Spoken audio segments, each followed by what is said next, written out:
קלה, פני שבת נקבלה.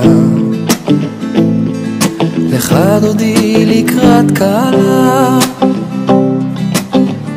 פני שבת נקבלה. לך דודי לקראת קלה,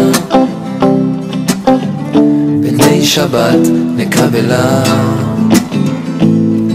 לך דודי לקראת קלה, פני שבת נקבלה. שמור וזכור בדיבור אחד, השמיענו כל המיוחד. השם אחד ושמו אחד, לשם ולתפארת ולתהילה. לך דודי לקראת קלה, פני שבת נקבלה. לך דודי לקראת קלה, פני שבת נקבלה. לקראת שבת לכו ונלכה, כי היא מקור הברכה. מראש מקדם נסוכה, סוף מעשה במחשבה תחילה.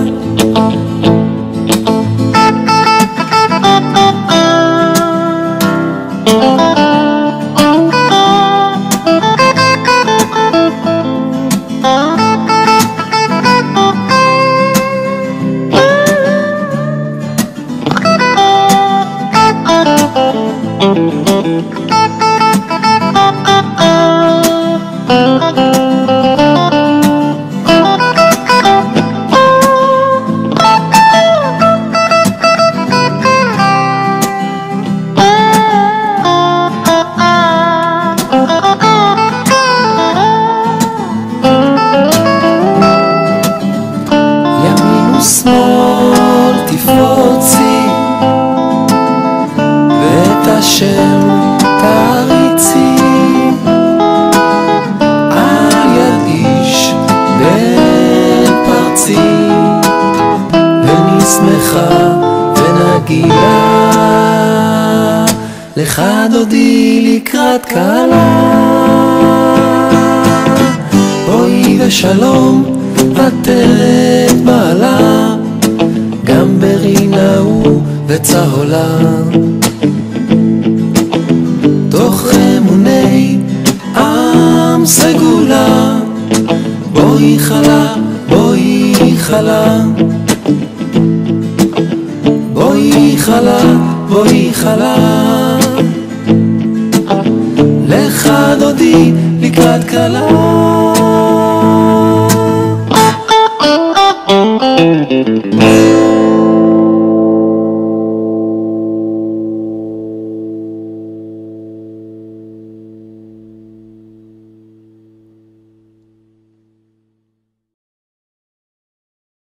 One, two, three, four.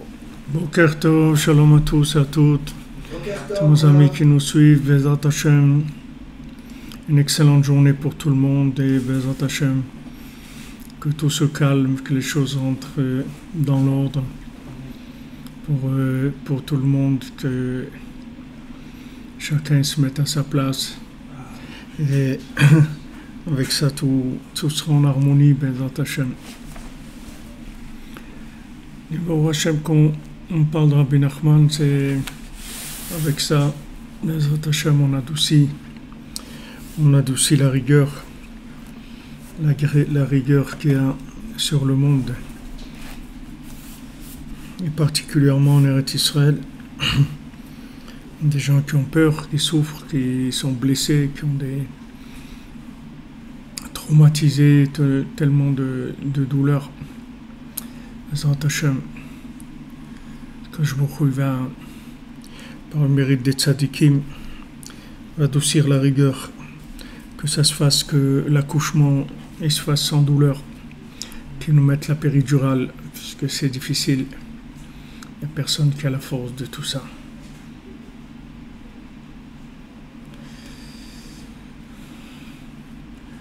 Ouais, il y a un soldat, on dit, qui a été tué, que Bezrat Hashem, il est le Nishmato.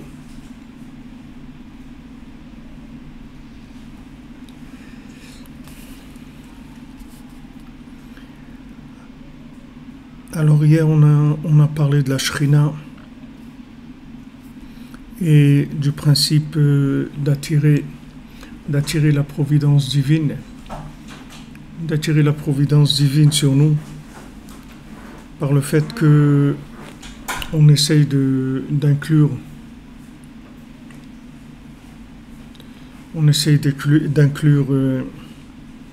le monde de l'action, le monde de la matière.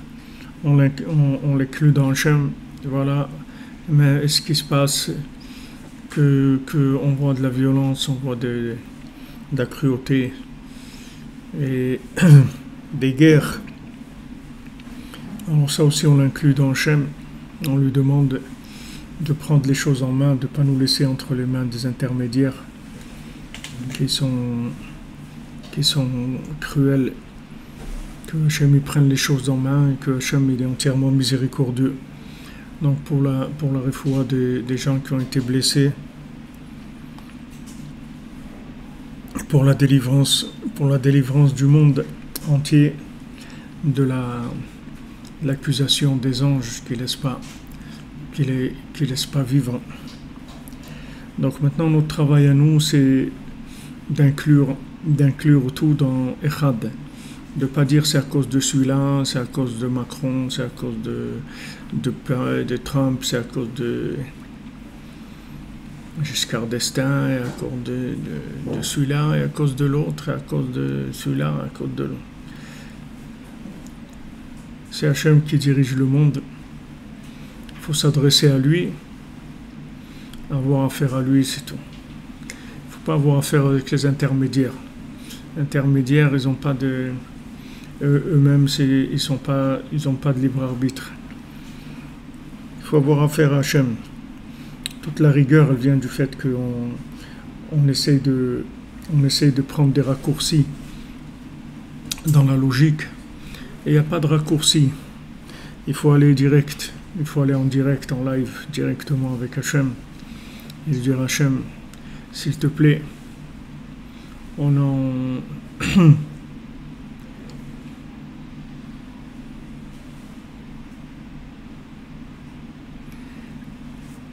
sait que c'est toi qui dirige le monde. Alors s'il te plaît, on sait que tu es miséricordieux. Alors sois miséricordieux, on ne veut plus de souffrance, on n'a plus la force de souffrir. Qu'est-ce qu'est la force de souffrir? On a à la fin des temps, on n'a plus de force pour la souffrance. On veut que tu nous libères dans la joie. On veut danser, on veut chanter, on veut être joyeux. On ne veut pas voir des choses qui nous font mal, on ne veut pas avoir mal. L'humanité, elle a déjà assez souffert avec tous ces intermédiaires. On va être libre. On va se libérer de toutes ces choses-là. Donc maintenant pour attirer les yeux de l'Ashgacha, pour attirer les yeux de la providence divine vers nous, alors il faut que tout ce qu'on vive, ça soit attaché à une dimension qui est absolue, c'est-à-dire qui est shabbatique, qui soit un but dans la vie, c'est-à-dire que chaque chose, elle soit par rapport à un but, qu'on fasse pas des choses qui soient uniquement dans la logique de ce monde, ou par rapport à un certain intérêt ou un certain profit. C'est ce qu'on fait, il faut s'arranger à l'attacher, que ça soit attaché à une dimension qui soit absolue. Dans tout ce qu'on vit. Tout ce qu'on vit, il faut que ça soit attaché à l'absolu, de manière à ce que on ait l'intervention de la providence divine. C'est-à-dire qu'on soit protégé par Hachem, qu'il y ait une intervention d'Hachem sur le terrain, c'est-à-dire dans la réalité des choses. Alors quand on voit un éloignement de la providence divine, ça veut dire que le but, il n'est pas assez clair. Il faut que le but il soit il soit clair, c'est-à-dire qu'on sache exactement pourquoi on est là, pourquoi on est en train de faire ça, pourquoi on travaille, pourquoi on mange, pourquoi on se marie, pourquoi on vit en Eretz Israël, pourquoi on a fait tchouva, pourquoi on s'habille comme ça, chaque chose, il faut qu'elle soit attachée à une dimension absolue, c'est-à-dire qu'il y ait un but à ça, qu'il y ait un but qui soit absolu, qui soit l'infini. On ne peut pas vivre des choses comme ça par rapport à ce monde-là. Parce qu'on a envie, ou parce que ça nous plaît, ou parce que on vit, il faut vivre les choses, les attacher à un but. Voilà, je veux ça pour ça. Je veux arriver à ça, je veux arriver à ça. Je viens habiter en Eretz Israël pour te connaître, Hachem, pour être plus près de toi. C'est pour ça que je viens en Eretz Israël. Pourquoi je me marie? Pour créer une maison dans laquelle tu vas résider. Et je vais avoir des enfants parce que ces enfants, ils vont révéler ta connaissance dans le monde. Puisque chaque enfant qui naît, c'est un raffinement.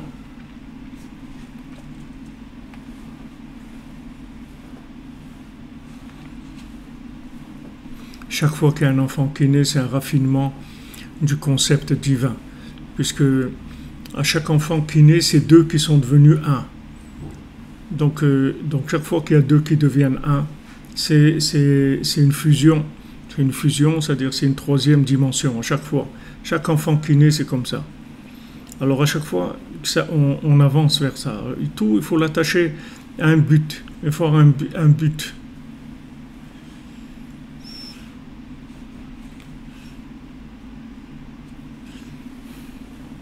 Il faut avoir un but. On est là, ceux qui sont en Eretz Israël, voilà, qui sont à côté de la frontière avec Gaza, et ils souffrent. Il y a de la souffrance, il y a des peurs, il y a des gens blessés, c'est de la souffrance. Pourquoi c'est comme ça? On ne sait pas pourquoi. Mais nous, notre travail, c'est d'attacher ça à Hachem, de dire que voilà, qui est derrière ça? C'est Hachem. Et si on sait que Hachem qui est derrière ça, alors c'est ça qui va annuler toute la stara, c'est-à-dire tout ce qui est caché, tout ce côté obscur et négatif, il va disparaître.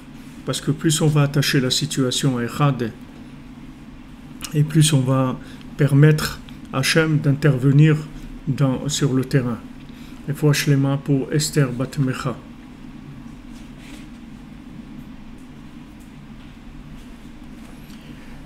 Donc ce qu'on a vu hier, c'est ce principe-là du Shabbat. Donc on allume les bougies de Shabbat. Avant de rentrer dans Shabbat, on allume les bougies de Shabbat. Et c'est avec ça qu'on va rentrer dans Shabbat. Pour dire que voilà, on a besoin de faire rentrer la providence divine dans nos actions. Alors on dit voilà, comment maintenant faire rentrer la providence divine qui est représentée par la lumière des bougies de Shabbat? C'est par le fait qu'on va connecter les 6 jours de la semaine à cette dimension-là, qui est l'absolu, qui est le Shabbat, qui est l'absolu. Et si vous voyez dans le Shulchan Aruch, dans la Halacha, on a les nérodes de Hanouka, les nérodes de Shabbat. Et si vous vous souvenez, on a étudié dans l'écoute Halachot le jeudi soir, dans les dernières halachot que Rabbi Nathan il a écrit sur les Nérot, et il a dit que voilà, les bougies de Shabbat, les bougies de Yom Tov, les bougies de Hanouka, tout ça c'est une seule chose. Il a dit j'ai des milliers et des milliers d'halachot que je peux écrire sur ça, mais j'ai plus la force. C'était avant que Rabbi Nathan il quitte ce monde. Et c'est écrit dans la halacha comme ça, que si quelqu'un il a pas, ça tombe Shabbat Hanouka, maintenant il a de l'argent que pour acheter une bougie. Donc il allume, soit il va allumer la bougie de Hanouka, soit il va allumer la bougie de Shabbat. Alors on lui dit, qu'est-ce qu'il doit allumer? Alors il va allumer la bougie de Shabbat. Pourquoi? Parce que c'est écrit dans Shulchan Aruch, Mishum Shalom Bayit, à cause du Shalom Bayit. Alors dans le côté simple des choses, c'est pour dire que maintenant le principal c'est d'éclairer la maison, c'est-à-dire d'éclairer cet endroit-là qui est matériel et dans lequel on peut se prendre la tête toute la journée dans une maison On peut se prendre la tête, on peut passer une journée à casser de la vaisselle et à se taper la tête contre les murs dans une maison. Alors on a besoin qu'il y ait une présence divine de manière à ce que on a besoin qu'une intervention d'Hachem, c'est-à-dire qu'une présence d'Hachem. C'est comme en Eretz Israël, c'est la même chose. Voilà, regardez, des gens, ils n'ont rien à faire. Et pourquoi ils envoient des roquettes et des trucs? Ça va leur amener quoi? Ils vont évoluer avec ça, ils vont avancer, il va y avoir quelque chose. Ok, ils vont envoyer des roquettes, les autres, après, ils vont envoyer des bombes, et après, ils vont faire ça, et après, il va y avoir des morts. Et après, il va y avoir ça, et après, qu'est-ce qu'on fait? On n'a rien fait, ça revient, ça tourne en rond, c'est toujours la même chose. Pourquoi? Parce qu'il n'y a pas d'attachement à une autre dimension. Alors, quand il n'y a pas d'attachement à une autre dimension, tous les éléments qu'il y a sur Terre, ils sont opposés de nature. Ils sont de nature opposée. Un homme et une femme, c'est opposé de nature. Ils sont nés opposés. Ils sont faits pour être opposés. Quand lui il veut aller à droite, elle veut aller à gauche. Ça, c'est leur nature. Et pourquoi c'est comme ça? Parce que s'il n'y a pas une dimension plus élevée qui les inclut à tous les deux, alors c'est pas possible d'avancer. On ne peut pas avancer. Il faut qu'il y ait un but commun qui nous motive et dans lequel on se soumette à ce but commun. Et à ce moment-là, il y a du shalom. À ce moment-là, il y a du shalom. Sinon, il peut pas y avoir de shalom. Une fois, il racontait le Rav Amnon Yitzhak, il racontait une blague, je ne sais pas si c'est vrai, une blague comme ça. Il dit qu'il y avait deux personnes qui se disputaient sur un lopin de terre. Chacun il disait c'est à moi. Non, ce lopin de terre il est à moi. Et l'autre il disait non, ce lopin de terre il est à moi. Alors ils ont été voir un Rav et il a dit voilà. Moi je dis que cette terre est à moi. Et l'autre il dit non, moi je dis que c'est à moi. Ok. Alors le Rav il dit écoutez, on va demander à la terre. Je vais demander à la terre, elle va me dire. Alors le Rav il a mis son oreille comme ça sur la terre. Il a demandé, il a dit à qui tu appartiens. Alors après il dit la terre, vous savez qu'est-ce qu'elle m'a répondu? Elle m'a répondu que vous tous les deux vous lui appartenez. C'est ça ce qu'elle m'a répondu, la terre.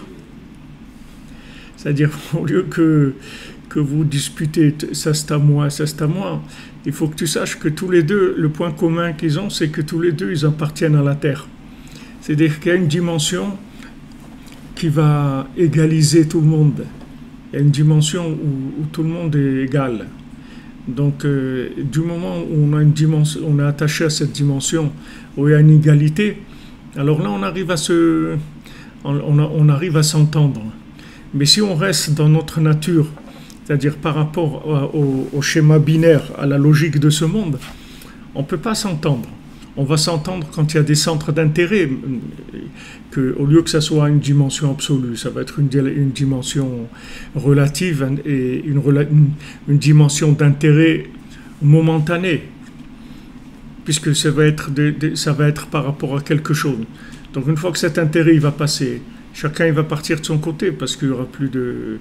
Donc ce qu'il faut, c'est être attaché à un intérêt qui est au-dessus du temps, de manière à ce que cet intérêt il parte jamais, et comme ça il va avoir du shalom tout le temps. Et quand il y a des guerres, des disputes, alors il faut aller chercher plus, il faut s'attacher, il faut que l'intérêt soit plus évident. Plus l'intérêt il est évident, moins il va y avoir de disputes. Parce que quand l'intérêt est évident, alors on est soumis à la chose.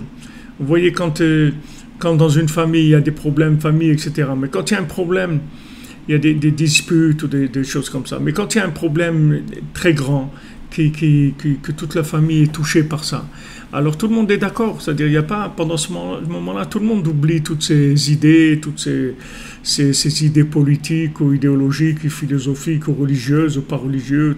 C'est fini, tout le monde est d'accord. Pourquoi? Parce que le problème, il est tellement grand qu'il a réuni les gens dans le vécu de la chose. Alors dans la vie, si on n'a pas quelque chose qui est au-dessus de nous, et qui nous motive, c'est-à-dire auquel on est soumis. Alors c'est difficile d'être Béchalom, c'est très difficile parce que chacun il a une nature différente. Chaque individu il a une nature différente. Mais un homme et une femme, un couple, c'est opposé par définition même, c'est-à-dire ils sont opposés. Et si maintenant ils veulent vivre ensemble, il faut quelque chose, un dénominateur commun qui les tienne. Et ça c'est uniquement si on est attaché à une dimension sur laquelle on est d'accord tous les deux. Et par rapport à cette chose-là, ça va adoucir entièrement la rigueur qu'il y a dans le foyer. On appelle le foyer aussi, parce que c'est du feu, c'est-à-dire ça peut être du feu. Ça peut être très agréable, ça peut réchauffer un petit peu, ça peut donner une chaleur affective, mais ça peut brûler aussi. Ça dépend de l'intensité. Alors cette intensité, elle est réglée par la soumission à un but ultime, à un but au-dessus de tout. Si notre vie c'est pour connaître Hachem, pour révéler Hachem dans le monde, pour être attaché à lui, alors à ce moment-là, toute la bêtise qui vient du système binaire, elle disparaît. Et en Eretz Israël, ce qu'on vit, c'est la même chose, puisque nous ici, c'est un mariage, c'est-à-dire celui qui vient habiter en Israël, c'est-à-dire il vient se marier avec Hachem. Il vient vivre ici c'est un dénuptial, Eretz Israël, c'est-à-dire on est là parce qu'on a décidé de vivre proche d'Hachem, c'est tout. Sinon pourquoi on viendrait, qu'est-ce qu'on a à faire ici? On aurait été habité sur les trucs du Kilimandjaro, là-bas, on va dans le Kilimandjaro, on va vivre là-bas, qu'est-ce qu'on a besoin de faire ici? Il y a des endroits dans le monde qui sont tranquilles, où on peut vivre tranquille, on n'a pas besoin de vivre avec les sirènes et les roquettes et les trucs. Il y a des endroits tranquilles dans le monde. Qu'est-ce qu'on fait ici? On est là parce qu'on s'est marié avec Hachem. Et c'est pour ça qu'on est là. Mais maintenant, c'est un mariage qui est de haut niveau, très haut niveau. Donc, c'est pas un mariage où on peut pas jouer. C'est-à-dire, c'est pas un mariage où on n'a pas tellement le droit à des mélanges de pôles d'intérêt. On est obligé d'avoir des pôles d'intérêt qui soient très clairs, très déterminés, et que le but il soit vraiment évident. Parce que si le but n'est pas évident, il y a des problèmes. Il y a tout de suite des problèmes. La terre d'Israël, elle n'est pas... C'est une terre qui est exigeante. C'est une épouse exigeante. C'est pas une épouse qui est pas exigeante. C'est une épouse exigeante. Comme la Gemara elle dit, là où il n'y a pas de jalousie, c'est qu'il n'y a pas d'amour. Les gens dans le monde, ils présentent la jalousie comme étant quelque chose de ringard. Ouais, il est jaloux et tout, de dire... ils méprisent ça. Mais quelqu'un qui n'est pas jaloux, c'est qu'il n'aime pas. C'est quelqu'un qui n'est pas jaloux, c'est qu'il n'aime pas, c'est tout. Si quelqu'un il dit « Non, moi ça ne me dérange pas », mais ça veut dire qu'il n'aime pas. La terre d'Israël, elle est jalouse. Elle ne laisse pas les choses comme ça. Tu ne peux pas sortir d'Eretz Israël que pour la Parnassa, la Refoua, des choses qui te marier, des choses comme ça, c'est tout. Mais sinon, tu ne peux pas sortir. Tu dis j'ai envie d'aller faire une partie de pêche sur les côtes de l'océan, un truc là-bas. Tu peux pas, tu n'as pas le droit. Pourquoi? Parce qu'elle est jalouse, la terre. Elle dit non, moi je t'aime trop, je ne peux pas te laisser partir. Ah, tu dois partir pour gagner ta vie, ou tu dois pour te soigner, ou pour te marier, ça je comprends. Tu peux y aller. Mais tu vas aller te promener quelque part et tout, ça je peux pas. Ça passe pas. Alors c'est très fort, c'est-à-dire ça c'est la halakha, c'est le Shulchan Aruch, c'est-à-dire ça veut dire que ce sont des engagements de celui qui vient vivre en Eretz Israël. Il faut qu'il sache qu'il peut pas aller, il peut pas faire ce qu'il veut pas aller où il veut, peut pas. C'est un engagement. S'il veut pas de cet engagement, il est libre. Il faut pas qu'il vienne vivre ici. Il faut qu'il aille vivre ailleurs. Il peut pas. Voilà, on a nos amis là de Genève qui ont fait leur aliyah hier, Shielahem Bemazal Tov, Be'atzlacha, et ils sont venus habiter à Netivot. Alors les pauvres, le premier jour ils sont arrivés, ça commence les sirènes, et bon, c'est peut-être une façon de les accueillir, c'est la fanfare, elle est un petit peu... Elle est un petit peu... Hein? C'est un peu fort, voilà. Elle est un peu bruyante, c'est un peu de la cacophonie, mais peut-être une façon de les accueillir. C'est pas, je veux dire, c'est une vie d'engagement pour construire quelque chose de vrai. Donc c'est pas évident. C'est pas qu'il y a des endroits sur terre où vous vivrez beaucoup plus tranquille qu'en Israël. Comme quelqu'un qui n'est pas marié, c'est sûr qu'il aura une vie beaucoup plus tranquille. C'est sûr, c'est-à-dire dans la logique. Il va être beaucoup plus tranquille, on est beaucoup plus tranquille tout seul, qu'il y a la solitude et tout, mais on est tranquille. On n'a pas quelqu'un sur notre tête toute la journée, où tu es, où tu vas, qu'est-ce que tu fais, qu'est-ce que tu attaques, toute la journée, c'est pas... Mais pourquoi on fait ça? Parce qu'on construit, c'est tout. Quand tu construis, alors c'est autre chose. Maintenant, tu veux vivre seul, tu vas vivre tranquille. Seulement, tu n'as rien fait, c'est tout. Tu es seul. Qu'est-ce que tu fais? Tu tournes au ralenti par rapport à ce que tu pourrais faire. Tu es seul.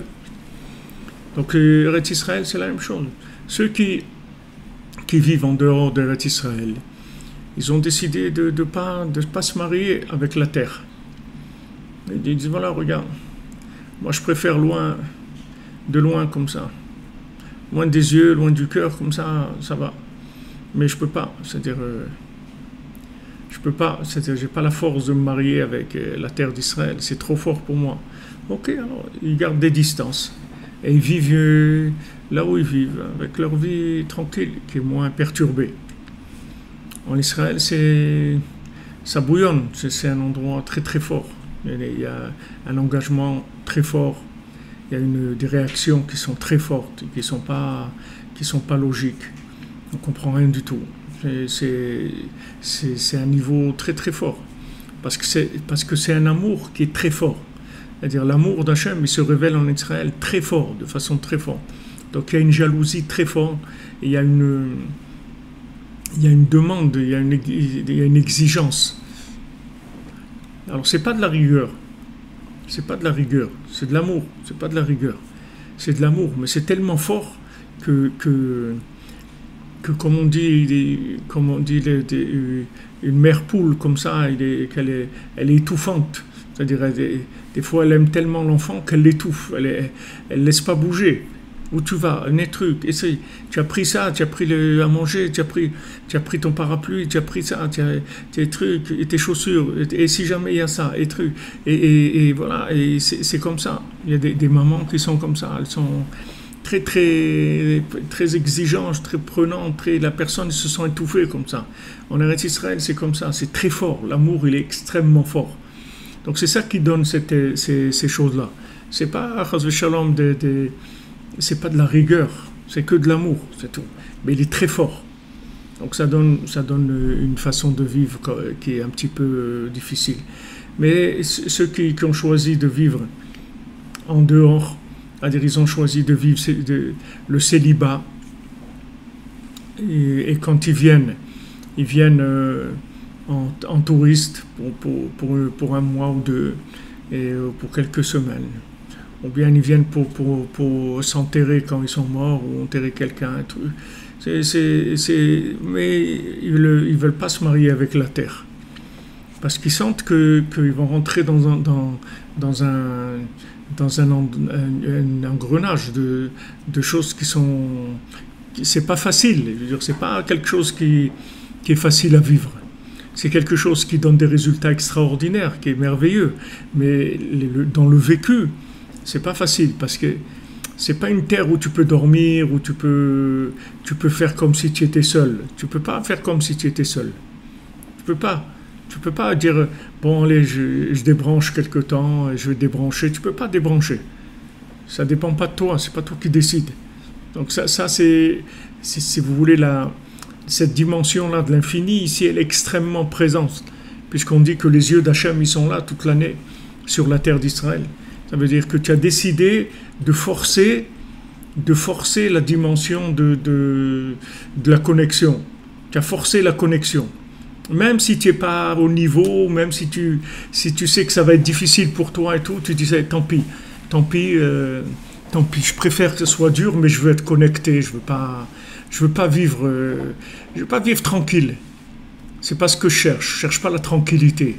Je cherche la productivité, je cherche la construction véritable, je veux avancer, je veux faire avancer les choses, je veux participer au grand projet du monde, au grand projet de l'avancement, de la progression du monde. Donc voilà, c'est pas facile, c'est pas une partie de plaisir, comme le mariage. Quelqu'un, il se marie, c'est sûr que tout seul, il sera mieux. Il n'y a aucune là. Pour 90% de sa vie, il sera mieux. C'est vrai qu'il va souffrir de la solitude.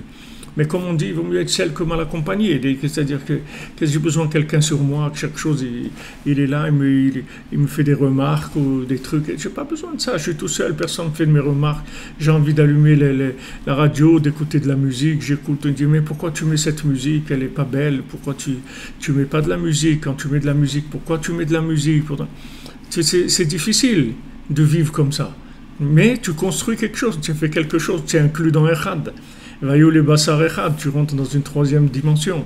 Mais si tu veux vivre seul, alors c'est sûr que tu vas être tranquille. Beaucoup plus tranquille. Seulement, c'est pas la même chose. Alors, en Eretz Israël, c'est le même principe. Donc, on allume. Si maintenant, on a le choix d'allumer les bougies de Hanouka, la bougie de Hanouka ou la bougie de Shabbat, on allume la bougie de Shabbat parce que Mishum Shalom Bayit. Parce que la bougie de Hanouka, c'est de faire descendre la lumière dans les zones inférieures. Mais la bougie de Shabbat, c'est beaucoup plus élevé, parce que c'est une lumière d'union entre des éléments existants sur Terre. C'est plus fort. La lumière de Hanouka, c'est qu'on fait descendre la lumière d'en haut vers le bas, d'accord ? Mais la lumière de Shabbat, les nérodes de Shabbat, c'est qu'on va une lumière de Shalom Bayit, c'est-à-dire on va tous les deux, le mari et la femme, on va se soumettre à cette dimension-là. Et ça, c'est beaucoup plus grand que la lumière de Hanouka. La lumière de Hanouka, c'est un surplus de lumière qu'Hachem il envoie dans les zones inférieures pour faire appel aux gens qui sont en bas. Donc ça, c'est très important, mais c'est pas aussi grand que la lumière de Shabbat. La lumière de Shabbat, c'est plus grand que ça. Bien qu'on allume toutes les semaines, et Hanouka, on n'allume qu'une fois par an, quand on allume toutes les semaines, on croit qu'on s'habitue, que ça a l'air quelque chose un automatisme. Mais en fait, la lumière de Shabbat, les bougies de Shabbat, elles sont énormément plus grandes que les bougies de Hanouka. Parce qu'il n'y a pas plus grand que d'unir des éléments différents sur Terre. Il n'y a pas plus grand que ça. Comme Hachem il dit, il n'y a pas un récipient pour recevoir la bénédiction plus grand que le shalom. Qu'est-ce que c'est la bénédiction? La bénédiction, c'est l'extra, c'est l'extra de la matière, si vous voulez. Qu'est-ce que c'est la bénédiction? C'est quand la matière, elle dépasse les limites de sa logique. C'est ça la bénédiction. Quelqu'un, je vous avais raconté une histoire. Quelqu'un, il avait été au supermarché le vendredi faire les courses pour Shabbat et il n'a pas d'argent. Il va au supermarché, il remplit son chariot de ce qu'il a besoin pour Shabbat avec sa famille et il va au supermarché, il achète des trucs et quand il passe à la caisse, il commence à mettre les trucs et tout et il n'a pas d'argent pour payer. Et il y a un truc, le caissier il traîne et tout, alors quelqu'un derrière il dit mais qu'est-ce qui se passe et les trucs. Et ils en arrivent à parler. Alors le monsieur il dit voilà, il n'a pas de quoi payer les courses pour Shabbat. Alors l'autre il dit je t'offre le Shabbat avec plaisir et tout. Il lui a payé son Shabbat, il lui a offert avec plaisir, mais il est quand même arrivé jusqu'à la limite de là où il pouvait arriver. C'est-à-dire il a joué le jeu jusqu'au bout pour déclencher la chose. Il y a des fois, on est obligé d'aller jusqu'au bout. C'est-à-dire que tu ne peux pas rester chez toi, attendre qu'il se passe quelque chose.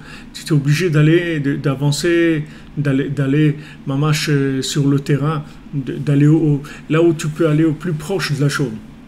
Alors ça, si vous voulez, dans ce monde-là, quand on arrive à connecter des choses qui sont différentes, comme le corps et l'âme, Le corps et l'âme, c'est différent. Un homme et une femme, c'est différent.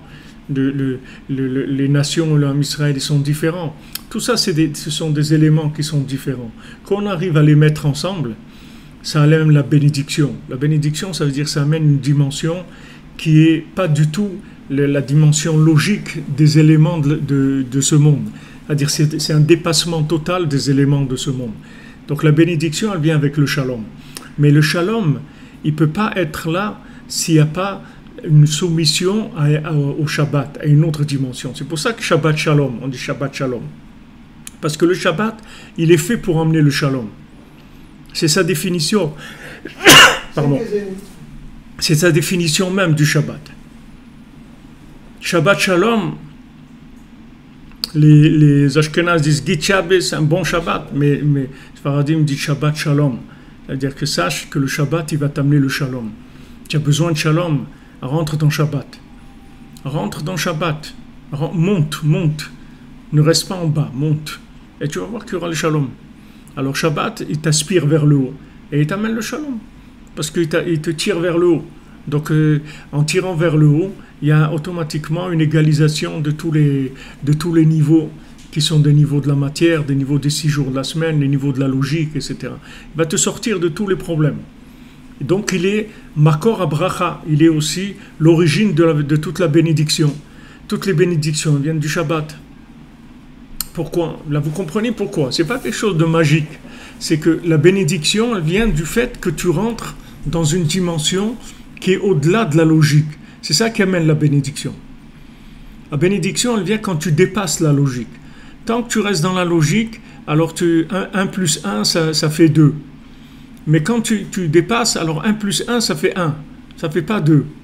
C'est toujours 1. Il y a pas ça ne devient jamais 2. C'est toujours 1.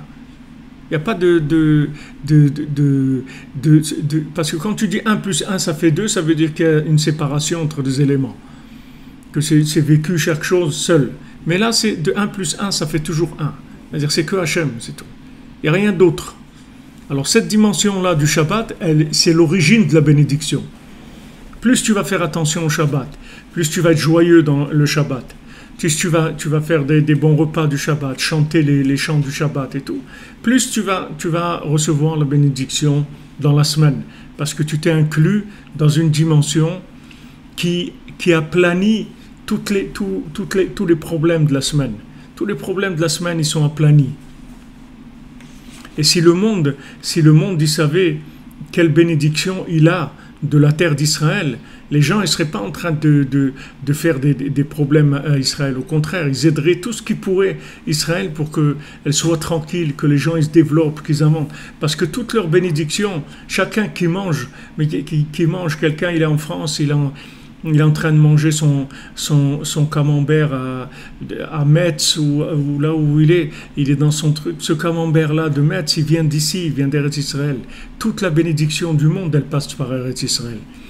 De la même manière que toutes les prières du monde, elles passent ici par le Kotel, par l'endroit du Beth Amikdash. Tout celui qui prie dans le monde, la porte d'accès de ce monde-là à l'autre, elle se fait ici, à l'endroit du Kotel, du Beth Amikdash. Alors tout ce qu'il y a dans le monde, ça vient d'ici. Seulement, ça ne se voit pas dans les apparences. Mais uniquement le fait que tout le monde essaye de se mêler de ce qui se passe ici, ça montre qu'il y a un intérêt, même s'ils ignorent cet intérêt. Pourquoi ils s'acharnent tellement, les Américains, l'Europe, elle veut faire la paix ici, ils veulent se mêler de tout, et Jérusalem, et trucs. Pourquoi il y a tellement de pôles d'intérêt? Pourquoi ils ne déplacent pas ça sur d'autres endroits? Il y a d'autres endroits sur Terre où il y a des problèmes. Il y a le Zimbabwe, il y a le Congo, il y a le Brésil, il y a le Venezuela. Il y a beaucoup d'endroits où il y a des problèmes. Il y a la Syrie, il y a beaucoup d'endroits. L'Égypte, la Tunisie, beaucoup d'endroits, il y a des problèmes. Pourquoi ils ne s'investissent pas pour résoudre les problèmes? Parce que ces endroits-là, ce sont des pôles d'intérêt qui sont beaucoup plus bas que Eretz Israël. Mais Eretz Israël, c'est un pôle d'intérêt tellement puissant dans le monde que le monde entier il se sent concerné par le problème d'Israël. Seulement, le gérer, ils ne savent pas le gérer, mais ils se sentent concernés. Mais le fait qu'ils se sentent concernés, ça ne vient pas de leur logique. Ça vient d'une autre dimension dans laquelle ils ne sont pas conscients. Mais s'ils avaient un petit peu de recul, uniquement ils verraient le pôle d'intérêt qui porte l'intérêt qui porte à Israël et à cette région-là, uniquement ça les renseignerait sur l'importance de la chose. Mais il n'y a pas de recul. Les gens, ils sont dedans et ils raisonnent à l'intérieur, etc. Ils ne prennent pas le temps de voir les choses avec un petit peu de recul. Mais c'est le centre du monde. Eretz Israël, c'est le centre du monde. C'est-à-dire que tout ce qui vient dans le monde, ça passe par Eretz Israël. En fait, Eretz Israël, c'est le Shabbat du monde. C'est pour ça que la terre d'Israël, elle garde Shabbat. C'est pour ça qu'il y a la Jacher, il y a cette année, il y a la 7e année, qui est la Shemitah, où la terre, on doit laisser reposer la terre. La terre, elle a le droit, dans son année sabbatique ou shabbatique. Pourquoi ? Parce que c'est une terre qui a une autre dimension, alors qu'il n'y a aucune terre, endroit dans le monde où tu as besoin de faire ça. Même si un juif, il achète une terre en France ou autre, il n'a pas à la laisser reposer une fois la 7e année. S'il veut la laisser reposer pour qu'elle prenne des forces, c'est quelque chose de logique, alors il peut faire ce qu'il veut. Mais ici, il y a une obligation, il y a une interdiction d'avoir une exploitation de la terre. La 7e année, on doit la laisser. Et après 7 fois 7 ans, c'est le Yovel. Après c'est le jubilé, le Yovel. C'est comme ça marche avec ces cycles-là, parce que ce n'est pas une terre comme les autres, c'est une autre dimension. Alors ça donne des réactions qui sont différentes. Eretz Israël, c'est le Shabbat du monde. Le tzaddik, c'est le Shabbat il représente le Shabbat de l'humanité, chez les êtres humains. Et la terre, c'est le Shabbat, Eretz Israël, c'est le Shabbat du monde. Et dans le temps, le Shabbat, c'est le Shabbat par rapport au temps. Tout ça, c'est pour connecter à la dimension de l'infini, pour que les éléments ils soient en harmonie. Parce que sinon, ils sont opposés. Le feu, l'eau, la terre, l'air, ce sont des éléments qui sont opposés. Ils sont pas de leur nature, ils sont différents, ils vont vers des choses différentes, complètement. Maintenant, comment les tenir ensemble ? Comment faire qu'ils soient en harmonie ensemble ? Il faut qu'ils s'incluent dans une autre dimension qui s'appelle Yesod HaPashut. Il y a Arba Yesodot. Il y a 4 bases dans le monde qui sont le feu, l'eau, la terre et l'air. Maintenant, ces 4 éléments-là, ils ont un élément qui les inclut à ces 4-là, qui s'appelle Tzadik Yesod Olam. Tzadik Yesod Olam, Yesod HaPashut. C'est-à-dire le tzaddik qui représente la fusion de ces éléments-là, l'union de ces éléments-là. Donc le tzaddik, il n'a pas un problème à gérer le feu avec l'eau et avec l'air et avec la terre, parce que lui il connaît une dimension où ces 4 éléments-là, ils sont que un. Donc il n'a pas un problème à réparer les individus aussi, parce que tous les individus, tous les problèmes qu'ils ont, c'est des déséquilibres entre ces 4 éléments. Tous les problèmes des individus, c'est que ça. C'est qu'il y a trop de feu, ou trop d'eau, ou trop d'air, ou trop de terre. Alors Ben nous l'explique tout ça dans l'Écoutez-moi, il explique toutes les tendances humaine. La terre, c'est la tristesse, l'eau, c'est la parole, le feu, c'est les nerfs, les trucs, l'air, c'est l'orgueil. Rabbeinu l'explique, il classe tous ces éléments par rapport au comportement humain. Maintenant, ces éléments-là, si tu essayes de les faire se réparer les uns par rapport aux autres, tu ne vas pas arriver. Tu ne vas pas arriver parce que du moment où il y en a un qui est déséquilibré, automatiquement, il va entraîner des problèmes dans les autres. Mais le tzaddik qui s'appelle tzaddik Yesod Olam, que lui, il est Yesod HaPashut, alors lui, il peut rééquilibrer ces éléments-là. C'est-à-dire tous ces éléments, chez lui, c'est un seul. Il n'y a pas de différence. Donc ça même, ça adoucit complètement les différences des éléments. Donc quand on voit comme ça des choses qui sont dures, avec de la violence, avec de la cruauté, etc., il y a de la bêtise, c'est que de la bêtise humaine. Alors il faut augmenter la diffusion, la présence du tzaddik, parce que ça adoucit.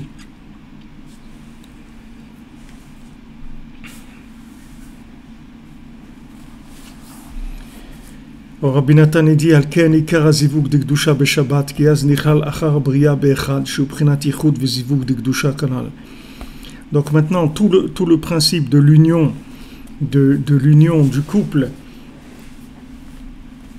c'est le principe du Shabbat, puisque du moment où toute la création elle s'inclut dans Echad, le Shabbat, alors tous les individus aussi, ils vont vivre dans cette tendance-là. Ki Shabbat ou Prinat Emet, comme Shamro Betzenuzal, Afilo Amaharetz Yare le Shaker be Shabbat. Voilà, mais la Shamim, quand je vous l'ai dit cette semaine, cette Gemara-là, la Gemara elle dit dans Shabbat que Shabbat c'est Emet, c'est la vérité. Que même quelqu'un qui est un ignorant, que quelqu'un qui n'a pas tellement de connaissances de Torah, ni de crainte d'Hachem et tout, mais le Shabbat, il fait attention, il ne veut pas mentir. Il a peur de mentir, le Shabbat, parce qu'il y a une dimension de vérité qui est tellement forte que ça fait peur. Les gens, ils n'ont pas envie de combiner et de commencer les combines et tout. Dans la semaine, ils font leur truc, mais le Shabbat, les gens, ils essayent de rester tranquilles, parce qu'il y a une émanation de vérité qui est très très forte. Donc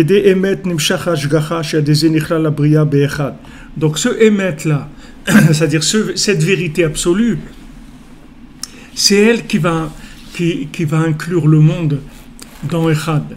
Comment tu veux que les gens ils tombent d'accord? Pour qu'ils tombent d'accord, il faut trouver une vérité sur laquelle les deux ils soient d'accord.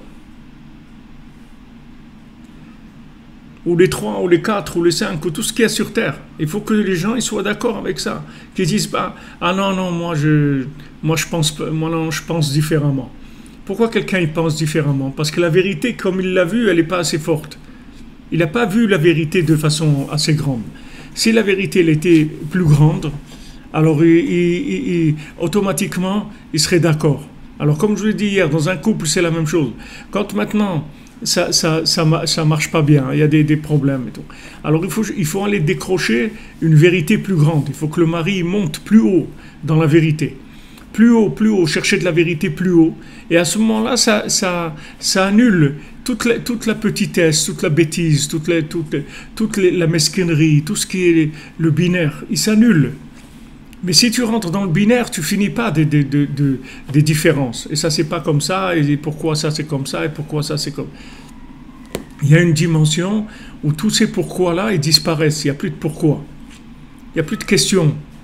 Il n'y a plus de questions parce qu'on s'est inclus dans une vérité qui nous met d'accord à tous. On est tous d'accord. Parce que cette vérité-là, elle dépasse tous les concepts qu'on peut avoir individuels. Donc c'est que ça qui va adoucir la rigueur du monde.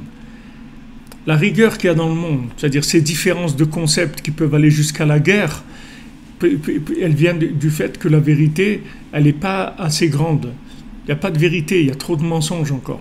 C'est la vérité, si tu envoies plus de vérité dans le monde, tu diffuses plus la vérité. Avec ça, tu vas planir toutes les différences. Parce que les gens ils vont se sentir bien. Rabbeinu rapporte dans le Sipurim Maasiyot, tu dis qu'il y a un arbre, que cet arbre-là, tous les animaux de la terre, ils aiment être sous cet arbre-là. Ils viennent sous l'ombre de cet arbre et ils se sentent bien là-bas, tous. Et quand ils viennent sous cet arbre, il n'y a aucune violence, aucune agressivité entre les animaux. Là-bas, il y a le loup qui est à côté de la brebis, et il y a les tigres, les trucs, les lions, tous, ils sont à côté les uns des autres, tous les animaux. Il n'y a personne qui fait du mal à personne. Pourquoi? Parce que cet arbre-là, il émane une sérénité, c'est-à-dire une vérité qui calme à l'intérieur, qui calme tout le monde. En fait, tous ces nerfs-là, c'est parce que les gens, à l'intérieur d'eux-mêmes, ils ne sont pas bien. C'est pour ça qu'il y a toutes ces choses-là. Mais si la personne, elle est calmée, pas de problème. Elle en veut plus à personne, elle regarde plus personne, elle a plus elle se dit plus c'est à cause des autres, c'est à cause de cela, c'est à cause de l'autre, c'est à cause de... Ça y est, les gens ils sont tranquilles. Mais quand maintenant il y a une frustration, et la véritable frustration, c'est la frustration de ne pas voir le Hémet, c'est-à-dire de ne pas voir le visage d'Hachem. C'est ça qui s'appelle la véritable frustration. C'est ça qui est une vraie frustration. Toutes les autres frustrations, ce n'est pas des vraies frustrations. La véritable, c'est-à-dire la base de toutes les frustrations, c'est que quelqu'un, il ne voit pas le visage. Matai avo verae pene Elokim. Quand est-ce que je vais voir le visage d'Hachem? C'est de ça que les gens ils sont frustrés. Mais ils ne le savent pas. Et croient qu'ils sont frustrés qu'il leur manque une voiture, ou qu'il leur manque ça, mais ce n'est pas ça qui leur manque. Ce qui leur manque, c'est qu'ils ne voient pas Hachem. C'est ça qui leur manque. Donc plus tu vas amener une vérité qui va égaliser les différences, plus tu vas amener de la paix dans le monde. Pourquoi le Rosh Hashanah de Rabbeinu? Vous voyez, le Rosh Hashanah de Rabbeinu, il a dit, c'est pas que vous qui avez besoin de mon Rosh Hashanah. Le monde entier, il a besoin de mon Rosh Hashanah. Pourquoi le monde entier, il a besoin du Rosh Hashanah de Rabbeinu? Vous voyez quand vous êtes à Ouman à Rosh Hashanah, vous voyez des gens tellement différents les uns des autres. Vous voyez des gens avec des boucles d'oreilles, des gens avec des trucs, avec des gens rasés, des gens mal rasés, des gens barbants, des gens... vous avez toutes sortes de gens. Des musiciens, de la darbouka, des gens qui font des trucs, des grillades, il y a des gens qui étudient, il y a des gens qui, la nuit, sont comme ça, des gens qui crient, il y a des gens qui sont calmes, il y a des gens qui... Il y a toutes sortes de gens, tous les individus que vous pouvez imaginer sur Terre, vous allez les trouver à Ouman Rosh Hashanah. Pourquoi? Parce que Rabbi Nachman, il montre la force qu'il a de complètement inclure ces gens-là dans Echad. Vous avez le Minyan Chabad de Ouman Rosh Hashanah. C'est des centaines de Chabad qui viennent prier à Ouman Rosh Hashanah. Vous avez le Minyan Satmar. Voilà, avant-hier, c'était la Iloula du Satmarouv, de Rav Yoel, à la Vachalom. Le Satmarouv, ils sont venus spécialement, une délégation d'Amérique, faire la Iloula du Satmarouv à Ouman. Pourquoi ils viennent faire là? Ils ont Satmar, ils ont là-bas Kiryat Yoel, ils sont des milliers de Satmar en Amérique. Pourquoi ils ont besoin de venir à Ouman? Parce qu'il y a une dimension où tous les tzadikim, ils sont d'accord avec lui. Tous les tzadikim, ils sont d'accord avec Rabbi Nachman. Il n'y a personne qui est contre Rabbi Nachman. Là-haut, en tout cas.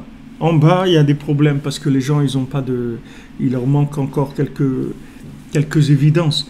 Mais en haut, tous les tzadikim, ils sont d'accord avec Rabbi Nachman. Il n'y a personne qui parle contre Rabbi Nachman. Alors, dans ce monde-là, ça se manifeste. Et surtout à Rosh Hashanah.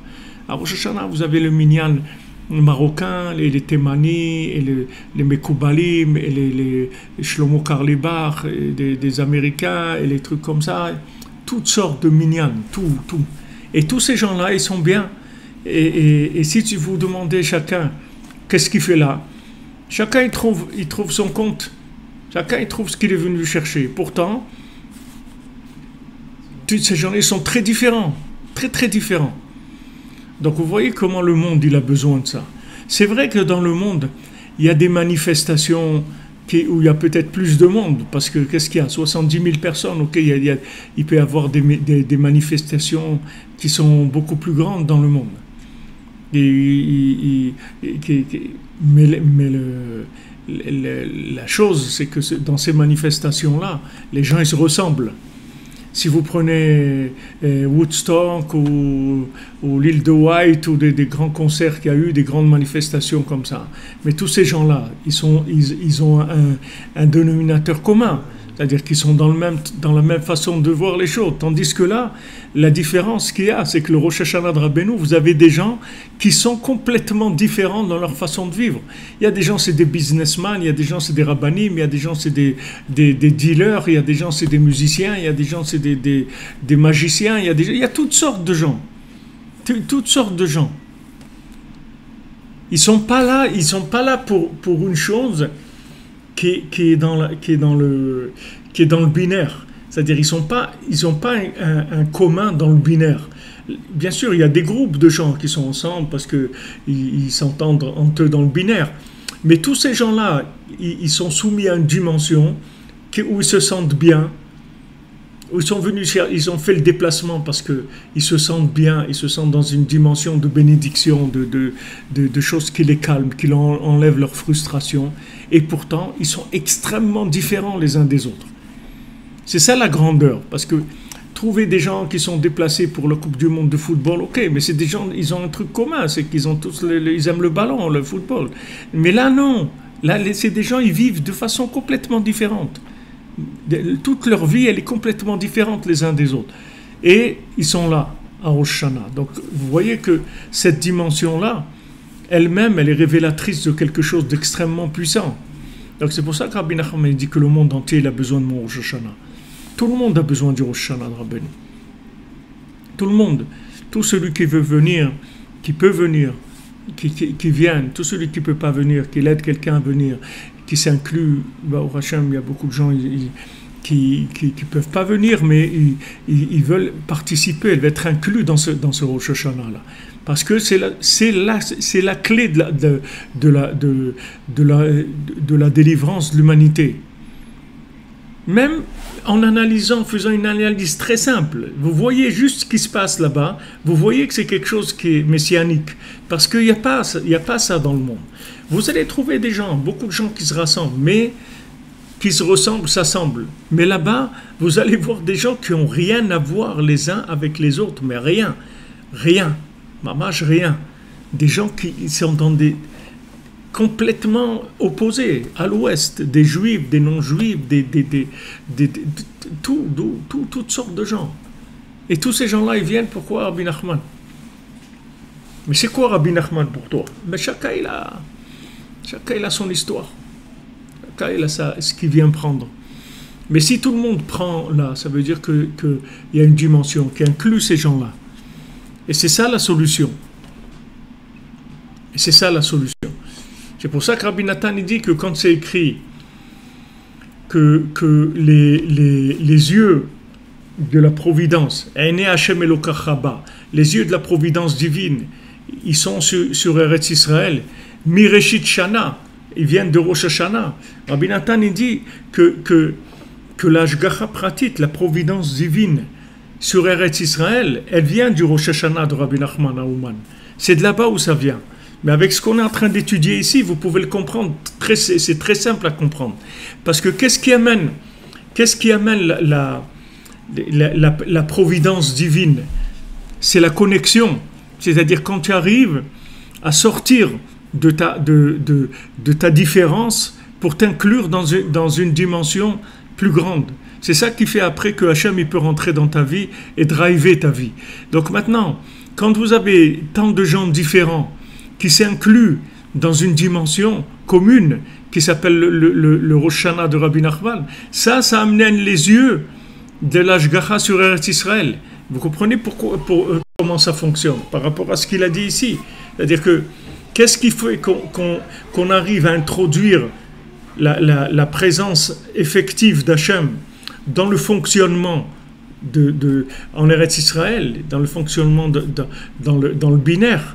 C'est le fait qu'on est monté, qu'on s'est inclus dans une dimension qui nous a permis d'enlever les différences du binaire. C'est-à-dire qu'on a pris ce qui était après la création, si vous voulez, tout ce qu'il y a eu après la création, à partir de l'eau, la terre, le soleil, la lune, tout ce qui a été créé, les hommes, les animaux, les plantes, etc. Et tout ça, on leur a trouvé un dénominateur commun. On leur a trouvé un dénominateur commun. Maintenant, quand vous trouvez le dénominateur commun, ça veut dire que toutes ces différences-là, vous les avez toutes aplanies avec Echad, en disant non, il n'y a pas des hommes, il n'y a pas des animaux, il n'y a pas des plantes, il n'y a pas ça, il y a Hachem, c'est tout. Tout ça, c'est relié avant la création, qui est Echad. Donc quand vous trouvez un système sur Terre, que ce système-là, il reconvertit la différence en incluant ces différences-là dans un, tout en maintenant la différence de chacun et sa spécificité, son originalité et tout, ça ne va rien lui enlever du tout, au contraire, il va devenir encore plus original qu'avant. mais seulement il va être inclus dans un. Donc ça amène, ça laisse rentrer un dans les éléments qui sont différents de ce monde. C'est comme ça qu'Hachem il peut rentrer dans le monde.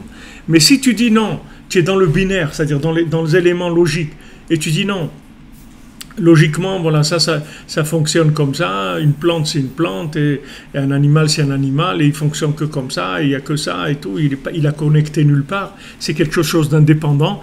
Alors maintenant, tu sépares ça de un. Donc un, il ne peut pas rentrer il peut pas diriger, il ne peut pas rentrer effectivement dans le concret de cette chose-là.